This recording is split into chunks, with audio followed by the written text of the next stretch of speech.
This episode of the Recovery Couch is brought to you by J.B. Davis at Performance Chrysler Dodge Jeep Ram. For integrity, service, and unbeatable deals, ask for J.B. in Centerville and tell them the Recovery Couch sent you. What's going on, my friends? Welcome back to the Recovery Couch. You're listening to Just Like You, a mini-series that tells the truth many are afraid to say out loud. I'm your host, Brandon Couch, and I want you to believe me when I tell you I am a lot like you. Check out my upcoming autobiography, Step 4. It's in editing and will be released this fall. So when I was in active addiction, I did not set out to destroy my life. Matter of fact, that was the last thing on my mind. I was just trying to make the noise stop. This world is a noisy place, full of distractions and chaos, and I wanted to make it stop. I needed an escape from the overthinking, from the shame, from the trauma that lived just beneath the surface, from the moments I couldn't forget even when I tried. So I reached for anything. That promised me silence.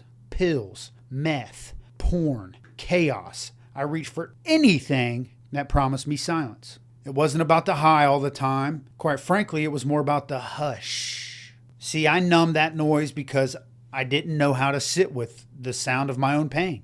I masked my pain with control. I buried it under success. And when that didn't work, I escaped through anything I could find. But every time the high wore off, the volume came back louder than before. And with it, I had more guilt, more regret, and voices that were trying to convince me that I would never be enough. That's the lie that addiction loves to whisper to every one of us who've been there. Addiction's a liar, bro. I need you to hear that part. Addiction is a liar trying to convince us we're not good enough to recover. But here's the truth. If you're like me and you've been numbing noise, well, there's a reason you've been doing so. And you're not crazy, and you're not broken, and you're not beyond repair. You're just a wounded human being like the rest of us. And wounds can heal, but they don't heal in hiding. Recovery has taught me that silence doesn't come from escape. It comes from surrender, from facing what hurt me and letting God into the parts of me I was too ashamed to show. Surrender, a word that I would not allow in my vocabulary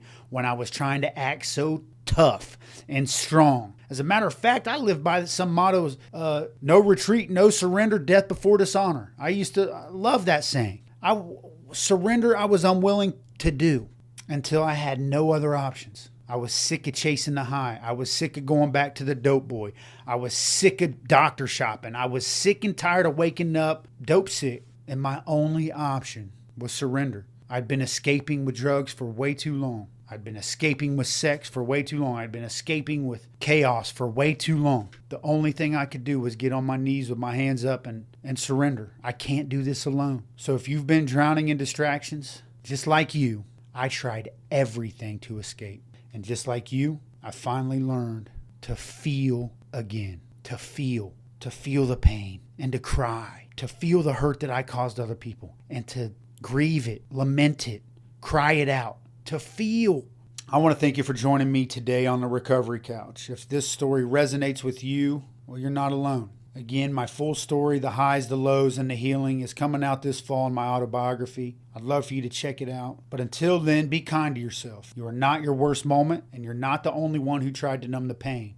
Like you, I've been there too. This episode of the Recovery Couch is brought to you by Greg Swartz at Remax Victory and Affiliates. Whether you're buying or selling your home, Greg brings heart, hustle, and honesty to every deal. Call Greg at 937-477-8975 today.